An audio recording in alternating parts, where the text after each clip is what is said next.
One of the things that we discovered when we got to Columbia was there was, of course, a Union prisoner of war group there, and one of them agitators had organized a glee club in the prison there and entertained the rebel ladies. Now, I don't know whether Ms. Chestnut ever got to hear him sing, but seemingly the other rebel ladies really enjoyed him. But much to my surprise, when we got to Columbia, and we were in pretty serious business by that time, the adjutant came to me and gave me this song he had written and the prisoners had sung. Now, I don't know that they sung this particular one to the rebel ladies. Doesn't sound like the kind of thing that's still for. But I thought I might offer you a couple of verses. Now, I'm not going to sing. I'm not a singer. I'll just read you a couple of verses, because it does capture one of the things that goes on ever since we've left the war, which is the stories get told again and again in song, and, well, let me read it and you'll get a sense of what I'm talking about. It's called Sherman Marched to the Sea. Campfires shone bright on the mountain that frowned on the river below, as we stood by our guns in the morning and eagerly watched for the foe. When a rider came out of the darkness that hung o'er mountain and tree and shouted, "Boys, up and be ready, for Sherman will march to the sea." Then sang we a song of our chieftain that echoed o'er river and lea, and the stars of our banners shone brighter when Sherman marched to the sea. How proud was our army that morning that stood with the piney dark towers, when Sherman said, "Boys, you are weary, but today fair Savannah is ours." Then sang we the song of our chieftain that echoed o'er river and lea, and the stars in our banners showed brighter when Sherman camped down by the sea. Well, that makes it sound like it was some kind of picnic.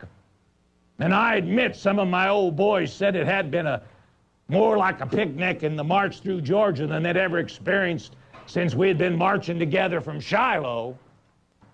But by the time we got to Columbia, South Carolina, it was no picnic.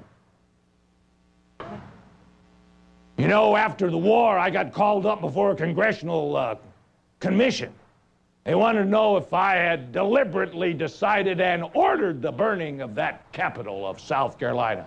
I told them no, just the opposite. In fact, when I woke up at the day we marched in at 3 a.m. in the morning and found the city burning, I went out with my staff officers and we tried to control it and put it down. But I will admit, some of my old boys who'd been marching with me from Shiloh, a couple of thousand miles, and had lost a lot of their friends on the way,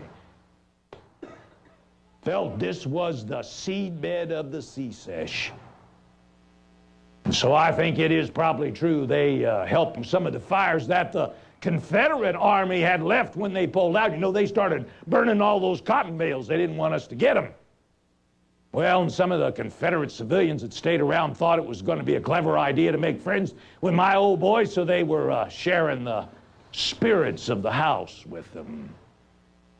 But by 3 a.m. in the morning, when we got out there, it was out of control. And it's true, Columbia burned to the ground. Worse in many ways than what we'd done to Atlanta. Well, as I said to that congressional commission afterwards, I didn't order it, we didn't intend it,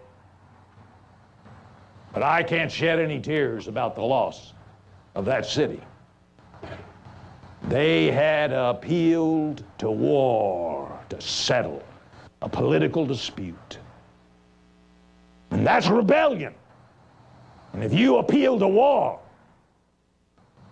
and the only solution that will come to settle that dispute is war.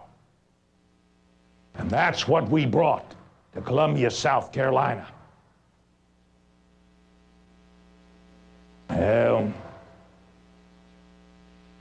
you've heard me say it. I've said it many times in many places. In fact, when they asked me, when did you first say that? I said, I don't know. War is hell. And when you appeal to war, you're asking for some hell. And I admit, by the time we got there in 1864 to Georgia, and 1865 to Columbia, South Carolina, we were ready to give them hell.